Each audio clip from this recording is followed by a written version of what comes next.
The OnePlus 7 Pro is one of the best smartphones available right now, but just like every device, it has its upsides and it has its downsides. So in this video, we're going to be taking a look at 5 great things about the 7 Pro and 5 not so great things about the 7 Pro.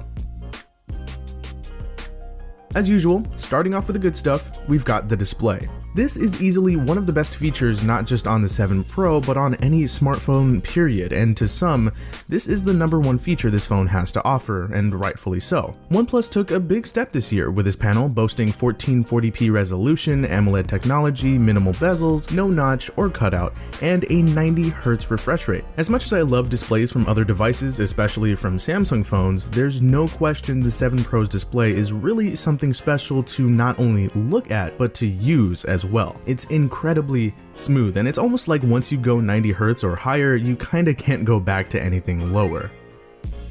Next up, we're talking software. Now, as most of you should know, OnePlus's Oxygen OS has become a favorite for many users, myself included. It retains a lot of what makes pure stock Android great and adds, well, pretty much a bunch of stuff we wish Google would add to pure stock Android. The overall user experience is great with all of the tweaks and customizations you can use to take advantage to fit everything to your liking. Things like scrolling screenshots, the baked-in screen recorder, theming and accent colors, navigation buttons and gestures, even the stock live wallpapers all make for a very solid, clean, and easy to use experience.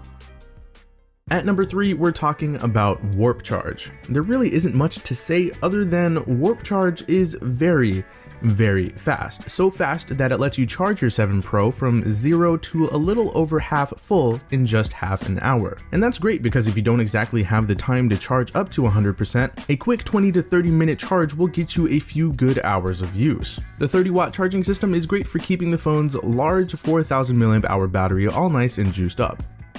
Second to last, we're taking a look at the fingerprint scanner. The 7 Pro's scanner is a nice upgrade from the one found on last year's 6T. It's larger, more accurate, and just better overall. It's not totally perfect, but over time it has gotten better, and I've also gotten more used to it. And it's become a nice feature of the phone. It even performs better than the Galaxy S10's ultrasonic scanner, in my experience at least.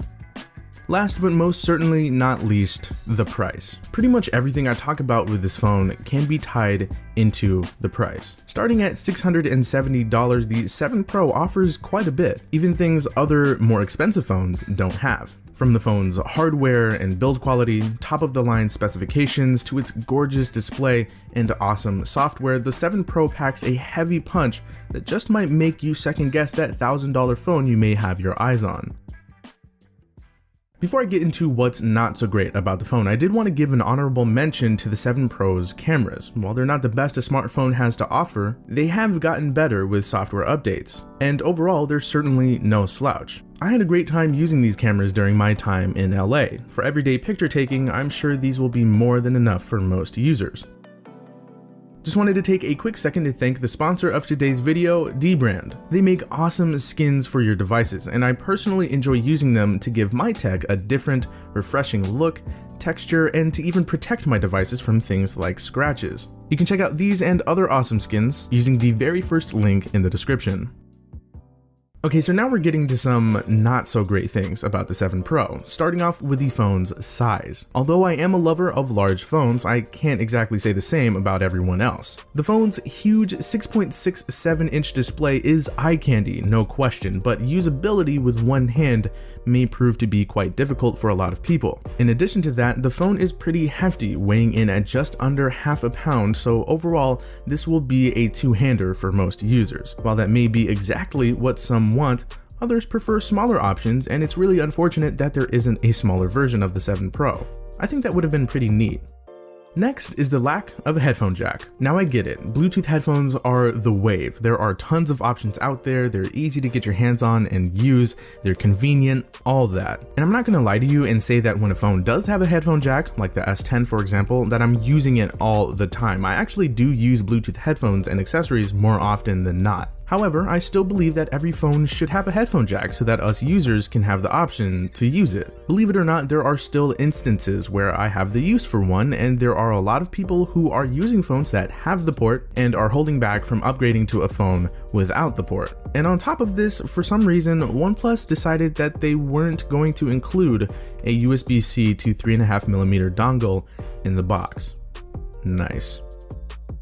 So the 7 Pro has this very nice glass back, but unfortunately the phone lacks wireless charging. Now, this is one of those things I consider to be more of a luxury. It's something I can live without, but I still wish it was present here on this phone. I understand this is something they had to cut in order to keep costs down, and heck, a lot of people may not even care that it's not here. But in my opinion, there's just something special about being able to toss your phone onto a charging pad and have it juice up while you go to do something else or even go to sleep for the night. It's super convenient. It's not as practical as wired charging since it takes longer, but it still would have been cool to have. And I guess you could say Warp Charge kind of helps make up for it.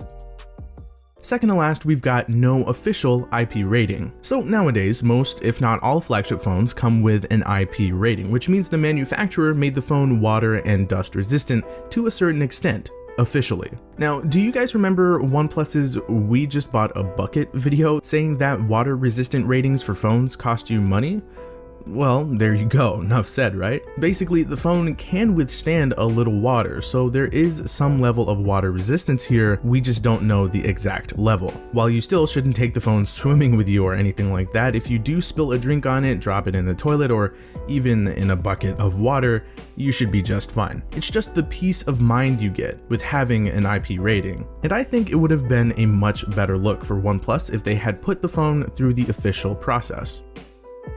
Closing out the video with the cameras. Now I know I gave the cameras a shout out a little while ago, but the cameras on the 7 Pro aren't exactly where we believe they could be. Like I said before, the cameras are no slouch, and I myself enjoyed the results I got with them overall. However, shots can still come out looking overexposed, a bit washed out, sometimes soft, low light results can be pretty inconsistent, and things like that. So while this set of cameras takes a backseat to what we get with Huawei, Samsung, Apple, and Google, they'll get the job done and then some, especially thanks to updates that have improved the cameras over time and made them even better. Again, they're just not what we believe they could be. You could argue the price of the phone, but remember, the Pixel 3a is the thing after all. So that does it for the 5 best, 5 worst things about the OnePlus 7 Pro. This is a great phone, it's currently my main, and it's one of my favorites of all time. If you enjoyed the video, feel free to leave a like, subscribe to the Android Police channel if you're new, and drop a comment down below with your thoughts on the 7 Pro. That does it for me, I will talk to you guys later, and thank you so much for watching.